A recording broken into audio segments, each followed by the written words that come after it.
Audio Jungle. जी।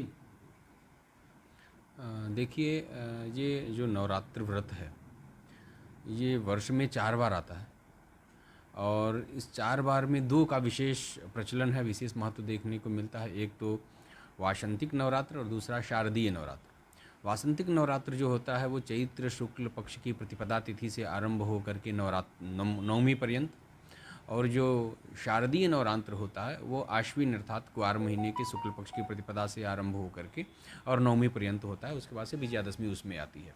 लेकिन यह जो व्रत है वासंतिक नवरात्र, जिसको हम लोग वर्षोत्सव के रूप में भी मनाते हैं, वर्षोत्सव के रूप में भी जानते हैं।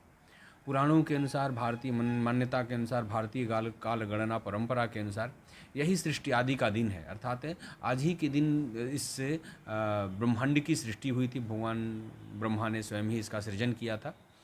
और यह जो पर्व होता है देवी आराधना का विशेष पर्व होता है। चैत्र महीने के शुक्ल पक्ष की प्रतिपदा से आरंभ करके और नवमी पर्यंत हम भगवती की पूजा करते हैं। उसके पूर्व प्रत्येक सनातन धर्मावलंबियों को, प्रत्येक भारतीय संस्कृति के संवाहक लोगों को इस दिन वार्षिक उत्सव मनाना चाहिए, वसंतोत्सव मनाना चाहिए, देवी के पूजन का उत्सव मनाना चाहिए। इसके लिए अपने घर को साफ सुथरा करके और घर के ऊपर ध्वज पताका लहराना चाहिए, भगवा ध्वज लहराना चाहिए। और इसके साथ ही साथ बताया कि पारिभद्र से पत्राणी कोमलानि विशेषत, अर्थात नीम की जो कोमल पत्तियां होती हैं उन कोमल पत्तियों को मरीच, हींगू, जीरा और अजवाइन के साथ युक्त करके और आज के दिन भक्षण करने से वर्ष पर्यंत रोग की शांति बनी रहती है, अर्थात रोग नहीं होता है ऐसे व्यक्ति को। इसके अतिरिक्त ये जो देवी आराधना का पर्व है, प्रतिपदा में कलश स्थापन करते हैं और नवमी पर्यंत देवी की आराधना होती है। नवमी में फिर हवन होता है। तो जिन्हें भी देवी की आराधना करनी है, नवरात्र व्रत का आरंभ करना है, वो चैत्र शुक्ल पक्ष की प्रतिपदा को 22 तारीख से नवरात्र व्रत का आरंभ होगा। 22 से नवरात्रि आरंभ हो जाएगी। और इसी के साथ ही 29 तारीख को जो एक दिन व्रत करने वाले हैं उनके लिए व्रत होगा। 30 तारीख को रामनवमी है और 31 तारीख को नवरात्रि व्रत का पारणा है। देवी के आराधना में सबसे बड़ी बात ये होती है कि शुद्ध पवित्र मन से व्रत रह करके और देवी की आराधना करनी चाहिए। व्रत जो है वो उनके पूजन का ही एक अंग है। अर्थात व्रत हमें रहना है फल को लेकर के, फलाहार लेकर के, क्योंकि हमारी जिससे कि मन शुद्धि बनी रहे, हमारी शारीरिक पवित्रता बनी रहे, मन मस्तिष्क जो है वो सात्विक बना रहे। और उस सात्विक मन मस्तिष्क के साथ हम देवी की आराधना करें।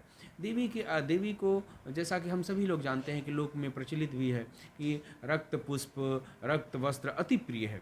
इसीलिए अपने सामर्थ्य के अनुसार भगवती की आराधना करनी चाहिए। उसके क्रम में प्रतिपदा में सबसे पहले हम कलश स्थापन करेंगे।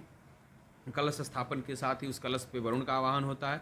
उसके पूर्व गौरी गणेश की पूजा होती है। उसके बाद से उसी कलश पे अथवा कुछ लोग जो पृथक कलश लेकर के और उस पे देवी का आवाहन करते हैं। देवी का आवाहन करने के बाद से अपने सामर्थ्यानुसार पंचोपचार, षोडशोपचार, राजसोपचार पूजन किया जाता है। पूजन करने के बाद उनके सामने भोग इत्यादि की वस्तुएं रख करके फिर अंत में आरती की जाती है और भगवती से प्रार्थना की जाती है कि हे भगवती, हमारे दुख दारिद्र्य को नष्ट करें और हमारे जीवन में समृद्धि का उल्लास करें, हमारे जीवन को समृद्ध बनाएं, पूरे परिवार की मंगल कामना हो।